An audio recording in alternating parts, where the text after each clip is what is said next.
ഇറാനിൽ ഇന്ന് വീണ്ടും ആക്രമണം നടന്നു. അതായത് മാസങ്ങൾക്ക് ശേഷം ഇസ്രയേൽ വീണ്ടും തിരിച്ചടിച്ചിരിക്കുന്നു. അതും വെടിനിർത്തൽ കരാറ് നിൽക്കുമ്പോൾ തന്നെ ഇസ്രയേൽ ഒരാക്രമണം നടത്തിയിരിക്കുകയാണ്. വലിയ രീതിയിലുള്ള ഡീറ്റെയിൽസ് ഒക്കെ പുറത്തോട്ട് വന്നുകൊണ്ടിരിക്കുന്നതേ ഉള്ളൂ.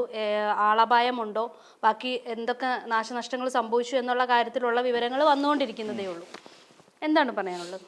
ഇതിനു മുമ്പ് ഞാൻ പറഞ്ഞിട്ടുണ്ട്, ഇസ്രായേൽ എന്ന് പറയുന്ന ഒരു തെമ്മാടി രാഷ്ട്രമാണ്, അങ്ങനെ തന്നെ വിശേഷിപ്പിക്കേണ്ടി വരും. കാര്യം ഇവരുടെ ഒരു ഉദ്ദേശം എന്ന് പറഞ്ഞു കഴിഞ്ഞാൽ അവിടെ അലി ഖമൈനിയെ എങ്ങനെയെങ്കിലും ഒതുക്കുക എന്നുള്ളതാണ്. അല്ല, ഖമൈനിയെ നേരത്തെ വധിക്കുമെന്ന് പറഞ്ഞിട്ട് വധിക്കുക തന്നെയാണ് ഇത്തവണ. വധിക്കുക എന്ന് പറഞ്ഞിട്ടായിരുന്നു ആദ്യം ഈ ആക്രമണം സ്റ്റാർട്ട് ചെയ്തതും ഖമൈനി ഒളിവിൽ പോയതും ഒക്കെ.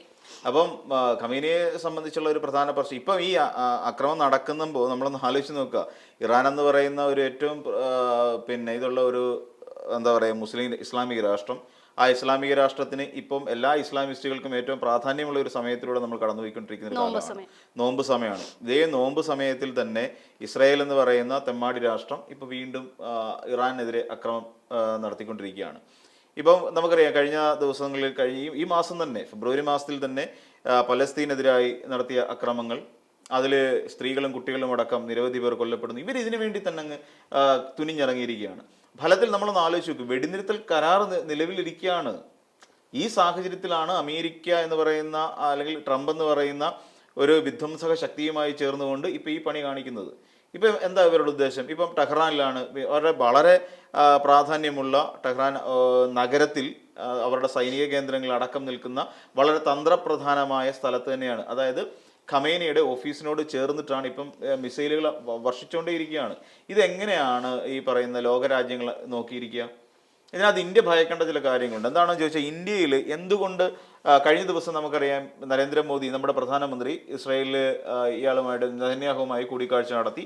അതിനുശേഷമാണ് ഈ അക്രമങ്ങൾ നടക്കുന്നതെന്ന് ആലോചിച്ച് നോക്കുക. ഇതിന് സമാന ഭാവത്തിൽ പാകിസ്ഥാനും അഫ്ഗാനും തമ്മിൽ അടി നടന്നുകൊണ്ടിരിക്കുക.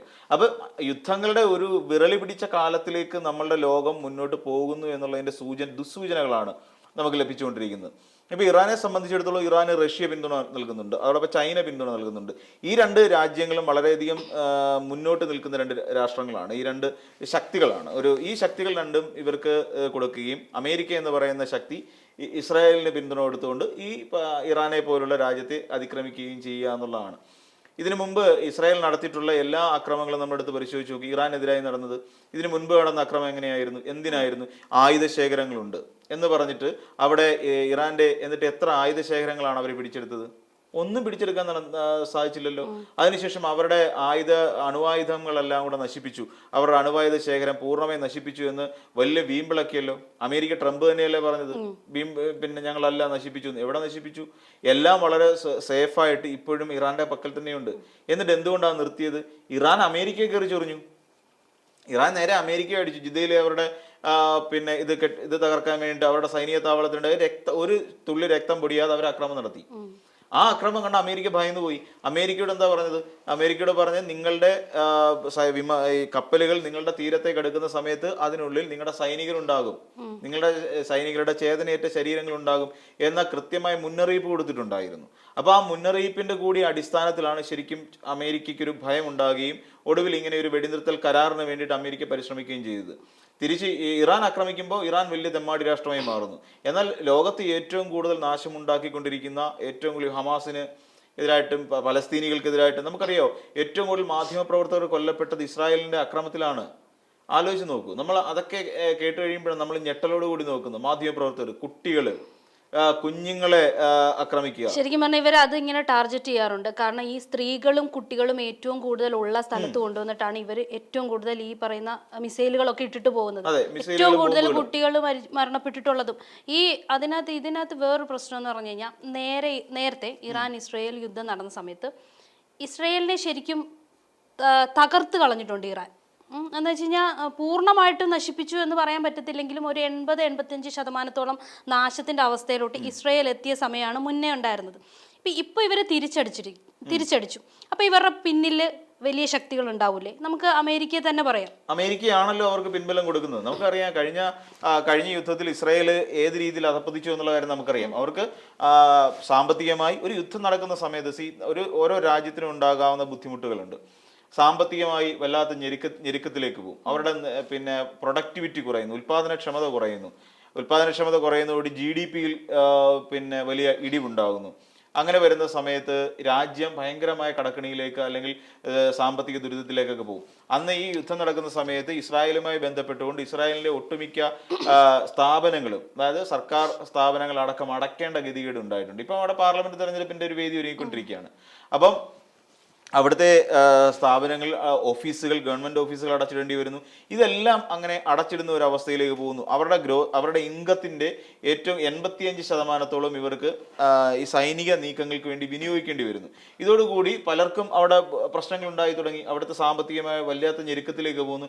ഇവർക്ക് ആയുധം വാങ്ങാനും ആയുധങ്ങൾ കൊണ്ടു നടക്കാനും വേണ്ടിയിട്ടാണ് ഇവര് ശരിക്കും ഇവരുടെ വരുമാനത്തിന്റെ സിംഹഭാഗം ഉപയോഗിച്ചുകൊണ്ടിരിക്കുന്നത്. എന്തിനാണ്? മറ്റു രാജ്യങ്ങൾക്ക് മേൽ ഒരു ആധിപത്യം ഉറപ്പിക്കുക. ആ സമയത്താണ് ദൈവദൂതനെ പോലെ അമേരിക്ക ഇവർക്കൊപ്പം ചേരുന്നതും അമേരിക്ക എല്ലാ പിന്തുണ കൊടുക്കുകയും ചെയ്യുന്നത്. ഇപ്പൊ ഇതിലൂടെ ഇസ്രായേൽ എന്ന് പറയുന്ന ഒരു ഗുണ്ടാ രാഷ്ട്രത്തിലൂടെ അമേരിക്കയുടെ ആധിപത്യം ഉറപ്പിക്കാനുള്ള ശ്രമമാണ് നടന്നത്. ഇന്ത്യ അതിന് കൂട്ടു നിൽക്കുന്നു എന്നുള്ളതാണ് ഏറ്റവും നമ്മളെ എന്താ പറയുക ആശങ്കയോടുകൂടി നോക്കിക്കാണുന്ന ഒരു കാര്യം. ഈ പ്രധാനമന്ത്രി നരേന്ദ്രമോദി അവിടെ പോയിട്ട് ഇവരുമായിട്ട് കൂട്ടിയിരുന്നത് എന്തിനാണ് എന്നുള്ള ചോദ്യം നമ്മുടെ മുന്നിലുണ്ടല്ലോ. അപ്പോൾ അമേരിക്കയുമായിട്ട് ഉണ്ടാകുന്ന ഒരടുപ്പവും പിന്നീട് ഞങ്ങൾ എന്തോ ലോകത്തിലെ ഏറ്റവും വലിയ ശക്തിയായി ഇന്ത്യ മാറാൻ പോകുന്നു, അതിന് ചൈനയെ വെല്ലുവിളിക്കുക, റഷ്യയെ വെല്ലുവിളിക്കുക. ഇതാണ് ഇന്ത്യ ഇവിടെ ചെയ്തുകൊണ്ടിരിക്കുന്നത്. അല്ല, ചൈനയുമായി ഒരു നയതന്ത്ര ബന്ധത്തിനൊന്നും ഒരിക്കലും ഇന്ത്യ തയ്യാറാവുമെന്ന് എനിക്ക് തോന്നുന്നില്ല. റഷ്യയുമായിട്ട് ആയുധം കൊടുക്കൽ വാങ്ങലുകൾ മാത്രമാണ് അവിടെ നടക്കുന്നത്. അതായത് റഷ്യ ഉണ്ടാക്കുന്ന ആ ടെക്നോളജി മാത്രം അല്ലെങ്കിൽ ആ ആയുധങ്ങൾ മാത്രം നമ്മൾ വാങ്ങുന്നു എന്നതിനപ്പുറത്തേക്ക് ഇന്ത്യക്ക് റഷ്യയിൽ നിന്ന് യാതൊരു സൈനിക പിന്തുണയും ലഭിക്കുന്നതല്ല. ഇപ്പം ഇറാനെ സംബന്ധിച്ചിടത്തോളം ഇറാനിൽ അവിടുത്തെ സൈനികരെന്ന് പറഞ്ഞാൽ റഷ്യൻ സൈനിക അഭ്യാസ മേഖലയിൽ തന്നെ പ്രവർത്തിച്ച് അവിടെ നിന്ന് ട്രെയിനിങ് എടുക്കുന്ന ആൾക്കാരാണ് ഇപ്പോൾ ഇറാനിൽ ഉള്ളവർ. അപ്പൊ ഇങ്ങനെ ഒരുപാട് കാര്യങ്ങൾ ചുറ്റിപ്പറ്റി കിടക്കുന്ന ഒരു സാഹചര്യമാണ് ഇപ്പോൾ ഉള്ളത്. ഇത് ഇങ്ങനെ മുന്നോട്ട് പോയാൽ ഒരു വലിയ യുദ്ധത്തിലേക്ക് പോകും. അതോടൊപ്പം തന്നെ ഇങ്ങനെ നിരന്തരം യുദ്ധം ഉണ്ടായിക്കൊണ്ടിരിക്കുമ്പോൾ ലോകരാജ്യങ്ങളിൽ ഇപ്പോൾ പശ്ചിമേഷ്യൻ രാജ്യങ്ങൾ അടക്കമുള്ള രാജ്യങ്ങളിൽ ഉണ്ടാകുന്ന ഒരു സാമ്പത്തികമായുള്ള പ്രശ്നങ്ങൾ ഉണ്ടാകുന്നു, എണ്ണയുടെ വില ഉയരുന്നതിന് സാധ്യത ഉണ്ടാകുന്നു, നമ്മളെല്ലാവരും ഇത് ബാധിക്കുന്ന കാര്യമാണ്. ഇപ്പൊ അഫ്ഗാനും ഇവരും തമ്മിലുള്ള യുദ്ധവും പാകിസ്ഥാനുമായിട്ടുള്ള യുദ്ധവും നടന്നുകൊണ്ടിരിക്കുകയാണ്. അപ്പൊ ഇങ്ങനെ യുദ്ധങ്ങളും അടികളും തിരിച്ചടികളുമായിട്ട് നടക്കുന്നു. ഒരുപക്ഷെ ഖമൈനിയെ ഇല്ലാതാക്കുക എന്നുള്ളത് തന്നെയാണ് ഇപ്പോഴത്തെ ഈ ആക്രമണത്തിന്റെ പിന്നിലുള്ള പ്രധാനപ്പെട്ട ലക്ഷ്യം. അതിൽ അമേരിക്ക ഒപ്പം ചേർന്ന് നിൽക്കുന്നുണ്ട്. ഇന്ത്യയുടെ മൗനമായ സമ്മതവും ഇതിന്റെ പിന്നിലുണ്ട് എന്ന് നമ്മൾ ഊഹിക്കേണ്ടി വരും.